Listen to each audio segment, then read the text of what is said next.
Welcome to Das academy. Das একাডেমিতে সবাইকে স্বাগত। আশা করি তোমরা সবাই ভালো আছো এবং সুস্থ আছো।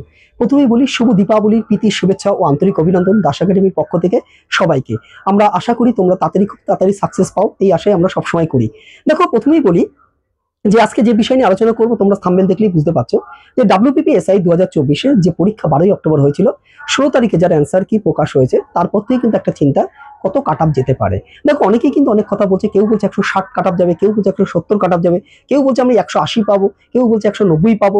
এরকম একটা ব্যাপার, মানে এক একজন এক এক রকম বলছে। নাকি প্রশ্ন প্রচুর সোজা হয়েছে। আমার অনেক স্টুডেন্ট কিন্তু 90+ অ্যান্সার করে এসছে, কিন্তু পরবর্তীকালে আমি দেখতে পেয়েছি যে এই প্রশ্ন সোজা হওয়ার জন্যই কিন্তু অনেক প্রশ্ন কিন্তু তারা তাড়াহুড়ো করে ভুল করে এসছে। তো কাট আপ অ্যান্সার কি মেলানোর পরে কিন্তু সেটা কিন্তু অনেকটাই নাম্বার কমে এসছে। তো এই 150, 160, 170 যারা পাবে তারা অনেকে হয়তো পাবে, যারা সত্যিই যারা ভালোভাবে করে এসছে তারা তো অনেকেই পাবে, হয়তো 150, 60, 70 হয়তো পাবে। কিন্তু 150, 60, 70 কিন্তু কাট আপ যাবে এরকম ভাবার কিন্তু কোনো কারণ নেই। দেখো, প্রথমে বলে নাম্বার অফ সিট কিন্তু 1131।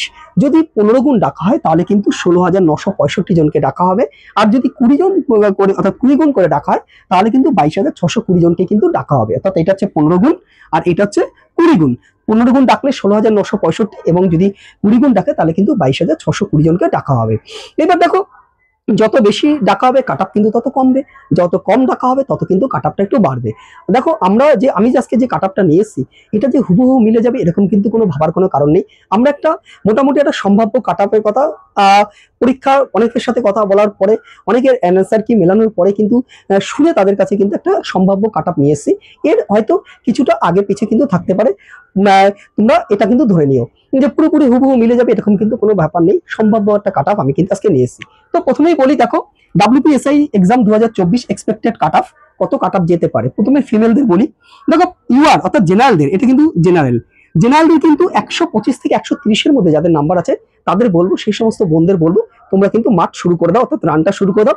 শুধু রান শুরু করলে হবে না, রানের সাথে সাথে কিন্তু তোমাদের মেন্সের জন্য কিন্তু খাটতে হবে, কারণ রানের পরে কিন্তু তুমি কিন্তু মেন্সের জন্য কিন্তু বেশি সময় পাবে না।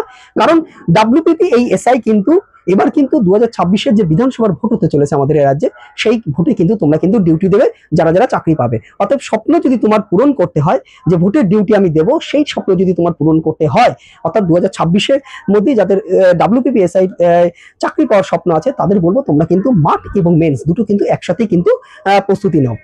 এবার চলে আসি আমরা EWS, ফিমেল EWS কিন্তু 97 থেকে 102 এর মধ্যে কিন্তু যেতে পারে। যাদের এই নাম্বারটা আছে তাদের বলবো মাঠ শুরু করে দাও।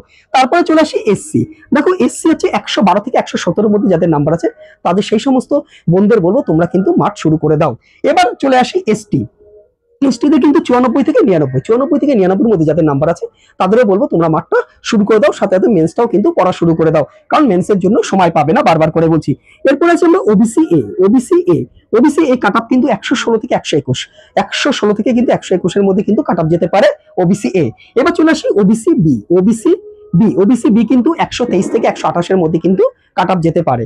এবার চলে আসি আমরা মেল, অর্থাৎ ছেলেদের বলবো আমি, অর্থাৎ যে সমস্ত ছেলেরা যারা প্রিলিমিনারি পরীক্ষা দিচ্ছে তাদের কি কাট আপ হতে পারে। দেখো, জেনারেলদের কিন্তু 130 থেকে 135 এর মধ্যে যাদের নাম্বার আছে তাদের বলবো তারা মাঠ এবং কিন্তু মেন্সের জন্য কিন্তু তোমরা প্রস্তুতি শুরু করে দাও। যারা ইডব্লিউএস আছে তারা কিন্তু 94 থেকে 99 এর মধ্যে নাম্বার থাকলে তুমি অবশ্যই কিন্তু শুরু করতে পারো।